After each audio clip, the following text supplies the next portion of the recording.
Attorney Rufil Fernandez Banyok. Attorney Rufil Fernandez Banyok. Straight to the point.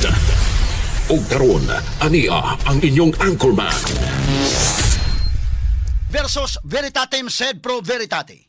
Wa kitay mahimo aron sa pagpakigbatok sa kamatuoran, kundili aron sa pagdapig sa kamatuoran. Straight to the point. Luzon, Visayas ug Mindanao, Pilipinas ug sa katawhan kutob sa mabot sa tong Sibya sa tibuok kalibutan via internet.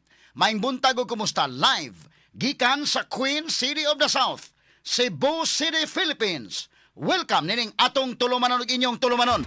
Straight to the point. Kini ka po nyo boss ng lagad sa kahanginan. Kasamang Rufil Fernandez Banyok. Maoy padayo makiguban kaninyo nining laing adlaw sa atong pagpakigbisog. Adlaw karon mga higala nga Lunes og pitsa 23 na buwan sa Pebrero tuig 2026.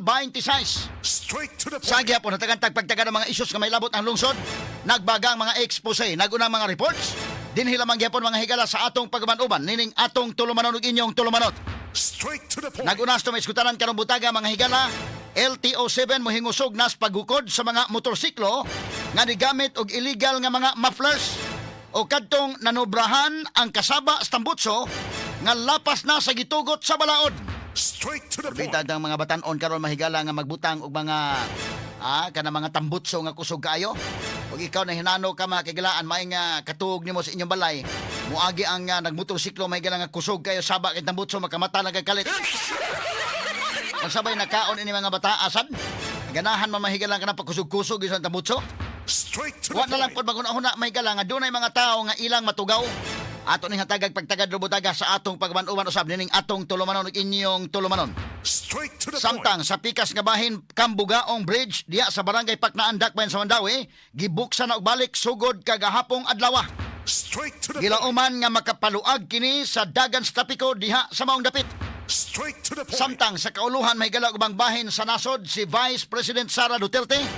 Mibutyag makigilaan nga sa niagi pang tuig siya nag-recruit na og mahimong running mate og ipaabot na lang niya nga mutando kini. Straight to the Kinsa man point. kay running mate ni VP Sara mga sukit tig paminaw. Nagkainit naman kining hisgutanan sa politika mga kaigilaan. Pulting sa yuha may gala ang pagdeklarar ni VP Sara.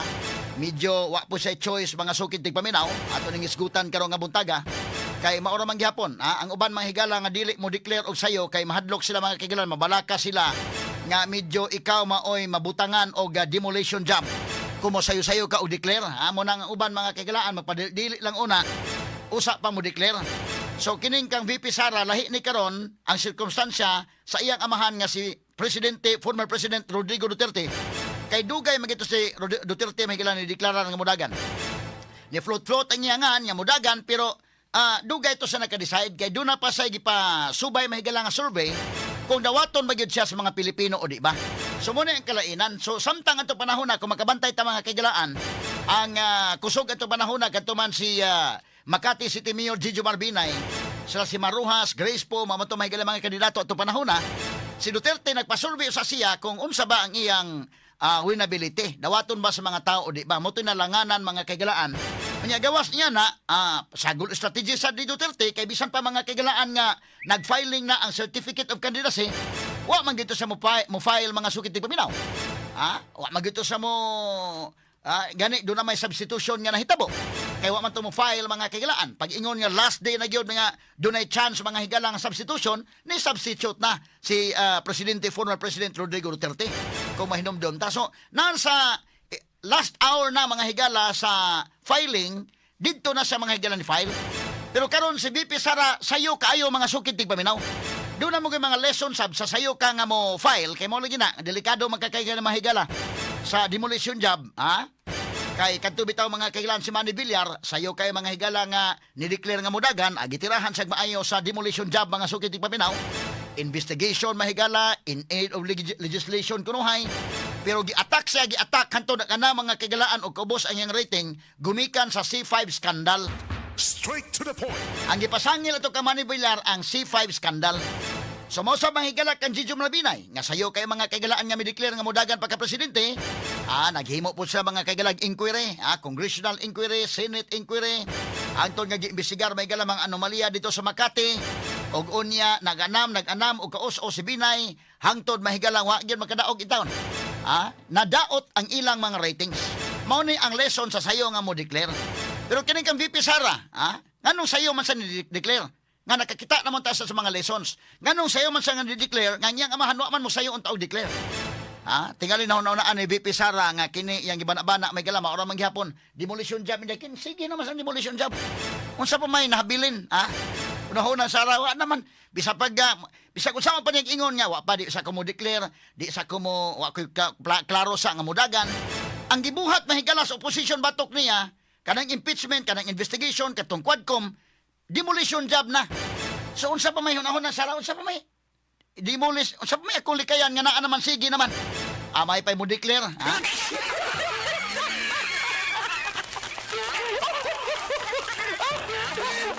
So, kinalahi sa ning iya mahigala gumikan kay lahi mga circumstance. Kay bisa pag mingon Sara nga di sa ko mosulti, kumudagan ba ko dili. Ang opposition nga nitira niya, good as mudagan siya, Unsa pa may nahabilin na kanang Quadcom? Unsa pa may gusto nila mga kaigalaan nga ilaman nga gustong ipa-disqualify si VP Sara nga di makadagag presidente? So, na. Bisa pa kung saon pa mga kaigalaan, no? Good as mudagan sa presidente maunay treatment sa mga taga-oposisyon. Di mas mayo pa na lang, Nasakto na lang nga, wa naman tayo mahimo ini. Wa naman gitay choice ani kay bisa pag moingon VP Sara nga di pa kumo sulti, di pa kumo declare, gitirahan naman sa maayo mga kagalaan nga demolition job nga sama na gyud nga mudagan siya. May panuklaro lang gyud nga ako si Sara Duterte tatakbo bilang pangulo.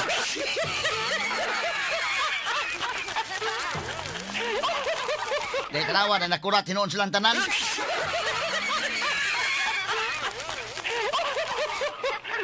Agad pagtagad lubutaga mahigala pag ingon pang VP Sara nga mudagan gyud pagka presidente unsa may nahitabo ron di ang tanan nga mga issues nahitabo na hinoon mahigala tanan mga issues nga bato niya moingon ang mga tawo pamulitika gyud hadlok imong VP Sara kay mudagan sa pagka presidente wa gyud mo banggaan ninyo let the people decide kay ang katawhan man base sa atong constitution sovereignty resides in the people and all government authority emanates from them. So, tungod kay katawhan man may padakagamhanan, ang tanan kagahuman gikan mas katawhan, pinaagi sa eleksyon tagay gigayon ang mga tao isip maoy haring lungsod nga mo'y mo decide, Straight to the point. Sa mo na ni ron mga higala mo na nga karon positioning na mga sukit paminaw, ang tod nga si ang grupo mahigala sa administrasyon ni Presidente Marcos naguna-una sa kinsa makailang i-deploy, kinsa makailang i-field mga higala pagka presidente, medyo sa pagkakaron anang lutaw nga mga pangan medyo sa mga surveys may gala as of now hawa pa ta mahibaw kay taas pa man mahigalang panahon but as of now kinsa man John Vic Remulla medyo lisod si Martin Romualdez wa na lisod na kini ni ang kinsa man Tulfo mo ni mga nanggawas nga sa administration diri sa pink mga higala ang nanggawas nga mga pangan Risa Hontiveros si Leni Robredo ug ingon man si Bam Aquino.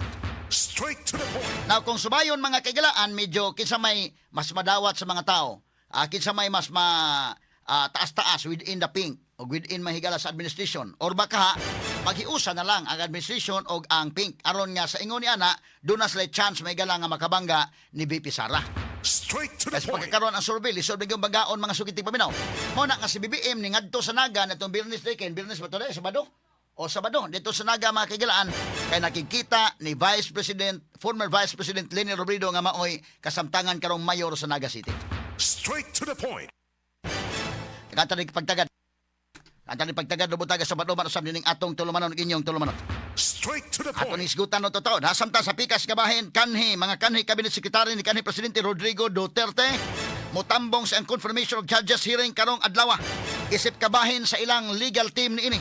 Straight to the point. Samtang ang ICC wa unay gitugtan nga in-person visits panahon sa mga hearings sa kanhi presidente.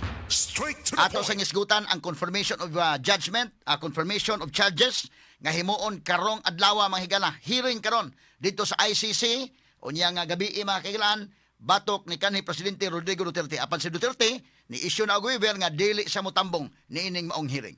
Kini guban pang mga iskutanan o sa may mga implications ini. Kini guban pang mga iskutanan niya mabati exclusive over DYHPRMN Cebu 612 sa dial sa inyong mga radyo sa 93.9 IFM.